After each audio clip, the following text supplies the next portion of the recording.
Assalamualaikum warahmatullahi wabarakatuh. Perkenalkan, nama saya Ladisa Safa Mauri, NIM 19060100, jurusan Ilmu Ekonomi, Fakultas Ekonomi Universitas Negeri Padang. Tujuan saya membuat video ini adalah untuk memenuhi tugas mata kuliah Sejarah Pemikiran Ekonomi dengan pengampu Bapak Dr. Alphonse Satrianto, SEME. Baiklah, di video kali ini saya akan membahas tentang sosialisme sebelum Marx. Yang pertama adalah pengertian sosialisme atau komunisme. Dalam kehidupan sehari-hari, istilah sosialisme digunakan dalam banyak arti. Istilah sosialisme selain bisa digunakan untuk menunjukkan sistem ekonomi, juga bisa digunakan untuk menunjukkan aliran filsafat, ideologi, cita-cita, ajaran-ajaran, atau gerakan. Sosialisme menurut Mill ialah kegiatan menolong orang-orang yang tidak beruntung dan tertindas. Kegiatan ini dilakukan dengan sesedikit mungkin bergantung dari bantuan pemerintah. Sosialisme oleh sementara orang juga diartikan sebagai bentuk perekonomian yang pemerintahannya paling kurang bertindak sebagai pihak yang dipercayai oleh seluruh masyarakat. Pemerintah juga sebagai pihak yang merasionalisasikan industri-industri besar seperti pertambangan, jalan-jalan dan jembatan, kereta api, serta cabang-cabang produksi lain yang menyangkut hajat hidup orang banyak. Sosialisme melibatkan pemilikan semua alat-alat produksi, termasuk di dalamnya tanah-tanah pertanian oleh negara, dan menghilangkan hak milik swasta, menurut Brinton tahun 1981. Sosialisme dimaksudkan untuk menunjukkan sistem-sistem pemilikan dan pemanfaatan sumber-sumber produksi selain labor atau tenaga kerja secara kolektif, menurut Whittaker pada tahun 1960. Sosialisme bisa mencakup asosiasi-asosiasi kooperatif maupun pemilikan dan pengoperasian oleh pemerintah. Dengan definisi luas seperti ini, negara-negara seperti Uni Soviet dan Inggris yang dikuasai oleh partai buruh dapat dimasukkan ke dalam sistem sosialis. Dalam kehidupan sehari-hari, kata sosialisme sering dipakai bergantian dengan istilah komunisme. Antara sosialisme dan komunisme memang tidak banyak perbedaannya. Bahkan Marx sering menggunakan kedua istilah tersebut secara bergantian untuk menjelaskan hal yang sama. Kata komunisme secara historis sering digunakan untuk menggambarkan sistem-sistem sosial, barang-barang yang dimiliki secara bersama-sama dan didistribusikan untuk kepentingan bersama sesuai dengan kebutuhan masing-masing anggota masyarakat. Produksi dan konsumsi secara bersama berdasarkan kapasitas ini merupakan hal pokok dalam mendefinisikan paham komunis. Dalam masyarakat sosialis yang menonjol adalah rasa kebersamaan atau kolektivisme. Salah satu bentuk kolektivisme yang ekstrim adalah komunisme, sebab untuk mencapai masyarakat komunis yang dicita-citakan diperoleh melalui suatu revolusi. Perekonomian yang didasarkan atas sistem yang segala sesuatunya serba komando ini sering juga disebut sebagai perekonomian komando. Begitu juga karena dalam sistem komunis, negara merupakan penguasa mutlak. Perekonomian komunis juga sering disebut sebagai sistem ekonomi totaliter. Istilah lain yang juga sering digunakan adalah anarkisme. Aliran sosialisme sebelum Marx atau yang lebih bersifat utopis sering dimasukkan ke dalam sosialis, sedangkan sosialisme yang dikembangkan Marx digolongkan ke dalam komunis. Cara lain menamakan sosialisme Marx adalah Marxisme. Walaupun kemudian pengertian tentang sosialisme semakin beragam dan bervariasi, dapat dikatakan bahwa pandangan dari tiap-tiap aliran didasarkan pada ajaran Marx dan Engels. Kemudian yang kedua adalah sosialisme utopis. Tokoh sosialis utopis yang paling terkenal adalah Sir Thomas More pada tahun 1478 sampai 1535. Bahkan, istilah sosialis utopis diberikan karena More pernah menulis tentang sebuah negara impian dalam sebuah tulisannya yang sangat terkenal, Utopia.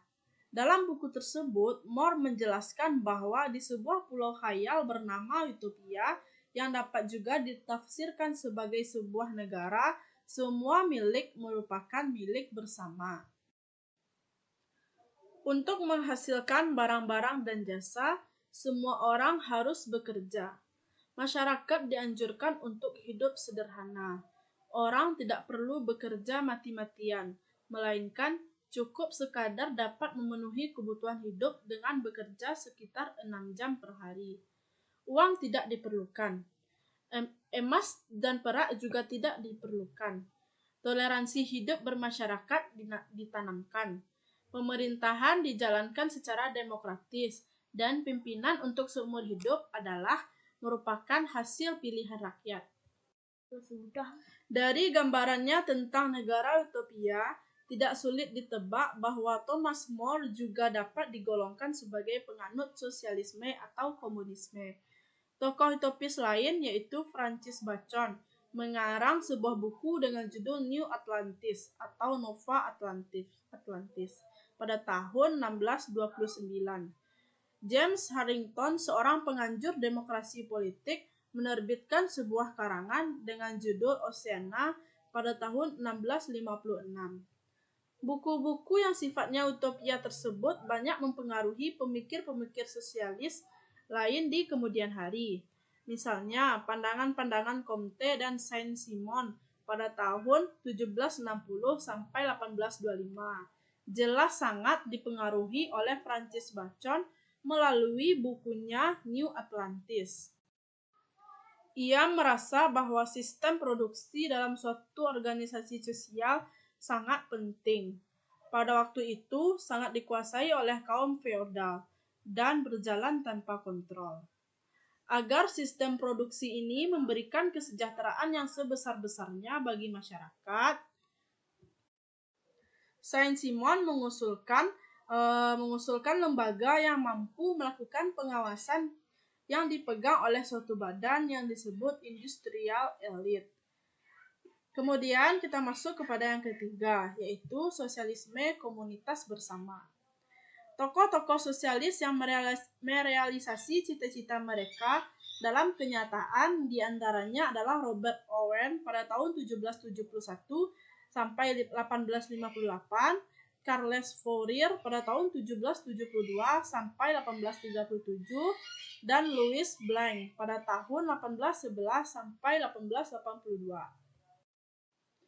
Ide-ide Owen tentang gerakan sosialis dapat dilihat dari bukunya yang berjudul The New View of Society pada tahun 1816. Owen juga memperjuangkan peran pemerintah dalam pembangunan desa-desa komunal berdasarkan asas koperasi. Untuk merealisasi idenya, ia mendirikan percontohan di New Harmony, Indiana, Amerika Serikat. Sayang, percontohan tersebut juga percontohan-percontohan lainnya yang didirikan di Inggris tidak ada yang mampu bertahan lama. Charles Fourier adalah pengikut ajaran Saint-Simon, yang dalam banyak hal juga banyak kesamaannya dengan Owen. Perbedaannya, kalau Owen mendirikan komunitas berdasarkan azas koperasi dalam sebuah paralelogram, Fourier mendirikan phalanx atau palang. Palang merupakan suatu unit komunitas terdiri dari sejumlah orang, sekitar 810 orang, 1000 orang, atau bahkan 1620 orang. Palang dikelilingi oleh daerah pertaniannya sendiri, tempat kebutuhan akan makanan dihasilkan. Dalam sebuah palang, setiap orang harus bekerja menurut kesukaan, kecakapan, dan bakat masing-masing. Pada akhir tahun pembukuan, keuntungan dibagi menurut prestasi kerja, kapital, dan kecakapan masing-masing pekerja. Pekerja memperoleh 5/12 bagian, manajer memperoleh 4/12 bagian, dan pemilik modal memperoleh 3/12 bagian. Dalam angan-angan Fourier, palang harus berkembang perlahan-lahan, tetapi pasti ke seluruh penjuru dunia. Selanjutnya, seluruhnya dipersatukan menurut tata hierarki di bawah satu pemerintahan dunia. Untuk merealisasikan cita-citanya, Fourier yang menganggap bahwa kebudayaan Eropa sudah bangkrut, pindah ke daerah impian Amerika Serikat. Pada tahun 1842, ada 34 koloni atau palang yang didirikan sesuai dengan ide Fourier. Di antaranya yang paling terkenal adalah Brook Farm di West Roxbury, Massachusetts. Tokoh terakhir yang merealisasikan cita-citanya dengan membentuk sebuah komunitas bersama adalah Louis Blanc. Tokoh terakhir yang merealisasikan cita-citanya dengan membentuk sebuah komunitas bersama adalah Louis Blanc. Louis Blanc juga seorang penggagas koperasi. Namun, Blanc hanya khusus untuk koperasi produksi yang bertujuan untuk meningkatkan kesejahteraan para anggotanya. Untuk mengakui kesejahteraan para anggota, ia memberikan kesempatan kepada para pekerja untuk memiliki perusahaan. Sementara itu, untuk mengangkat derajat kaum buruh, ia mengharapkan agar pemerintah ikut aktif dalam mengelolanya. Pemerintah diharapkan ikut aktif membantu usaha-usaha kaum buruh, termasuk dalam bidang permodalan. Revolusi yang terjadi pada tahun 1848 memungkinkan didirikannya sebuah koperasi khusus sesuai dengan gagasan Blanc.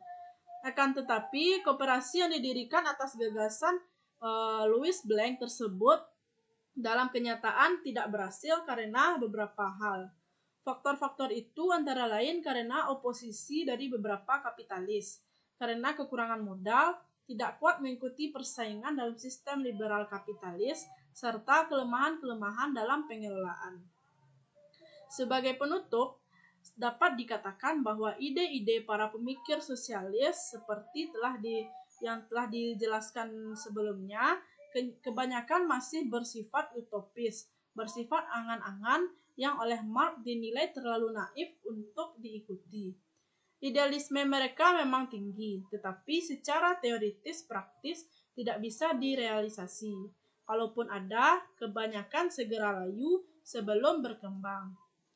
Baiklah, demikianlah video kali ini yang saya jelaskan. Jika salah dan janggal, mohon dimaafkan. Assalamualaikum warahmatullahi wabarakatuh.